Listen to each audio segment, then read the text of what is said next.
For 6 long months, the cowboy named Cole had been searching for a nanny for his baby girl.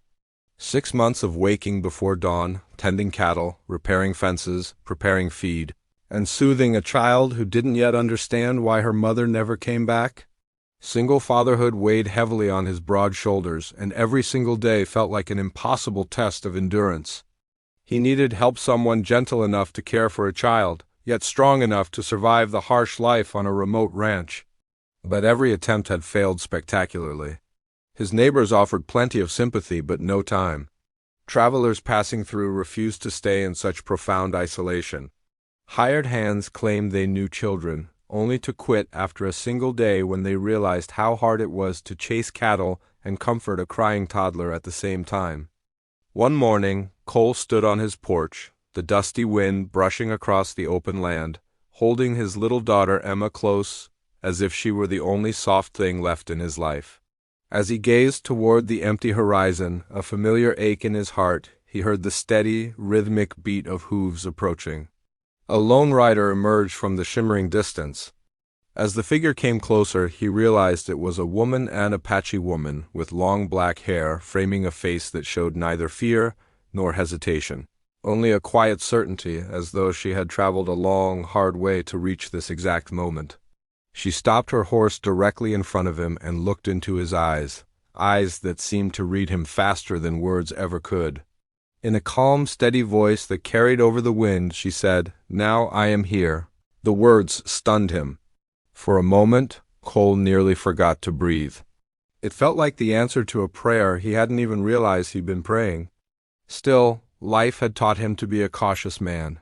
Silence stretched between them, thick and heavy. He shifted Emma in his arms, studying the stranger's attired traditional buckskin decorated with intricate beadwork that spoke of heritage and endurance. She looked like someone who had survived more than most, someone who would not run from hardship. He finally found his voice and asked who she was and why she had come, because no one traveled this far out into nowhere without a damn good reason. She told him her name was Ayanna. She said she had heard about a cowboy raising a child alone, about a ranch that was becoming too much weight for one man who stubbornly refused to complain. She spoke of a loss she had known herself, a deep loss that echoed his own. She said that children needed more than just protection. They needed presence, they needed patience, and they needed resilience. She believed she could help if he would allow her. Cole's throat tightened. Help was something he had desperately wanted for months, but trusting a complete stranger felt like stepping into a rushing river without knowing its depth.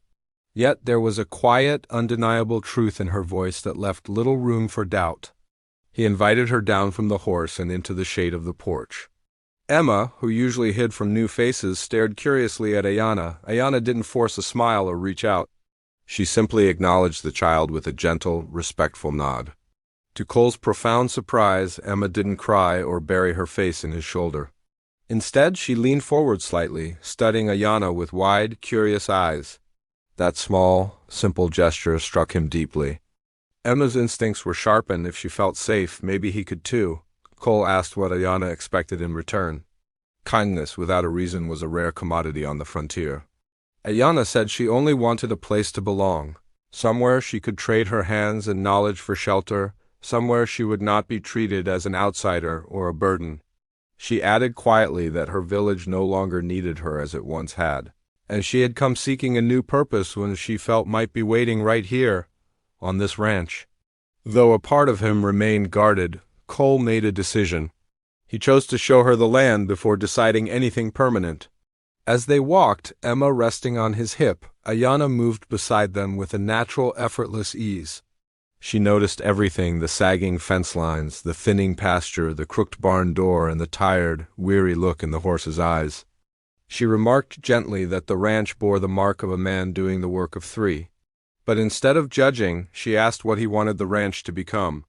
The question caught him completely off guard. No one had asked him about his dreams in a very long time.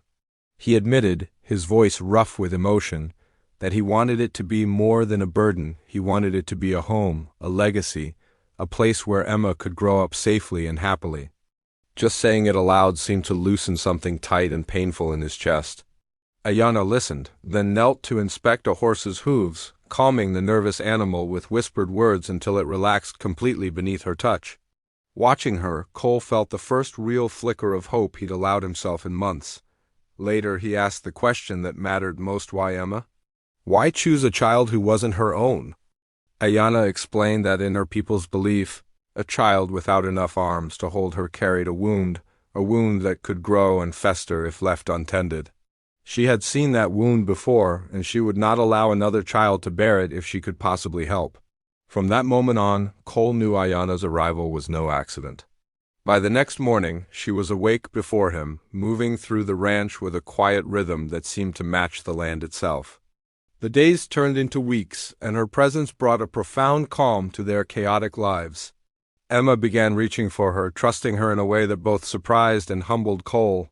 Ayana mended fences, soothed horses, and sang gentle, haunting lullabies that filled the small cabin at night, feeling like threads stitching their broken pieces back together.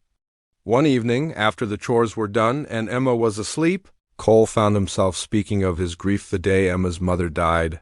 The sleepless nights, the crushing guilt of never feeling like he was enough. Ayana, in turn, shared her own story of loss, and in that quiet, vulnerable exchange, they both began to heal. Trust grew between them, slowly, but steady and deep like the roots of an old tree. But their newfound peace was fragile. One day, men from a nearby settlement arrived, their faces hard and suspicious. They accused Ayana of not belonging, of being an outsider who had no right to be there. Seeing Emma cling tightly to Ayana's leg ignited something fierce and protective in Cole. He stood firm, his voice like cold steel. He made it clear that anyone who disrespected her had no place on his land.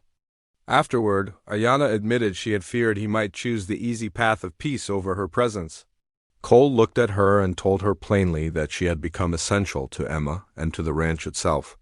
That night, under a vast, brilliant sky full of stars, Cole watched Ayana hold a sleeping Emma and realized he was no longer alone. What began as a desperate search for help had become something far greater, a family formed not by blood but by choice, by healing and by the unspoken promise that none of them would ever have to face the world alone again. Thank you for watching. If this story touched your heart, please like, share, and subscribe for more.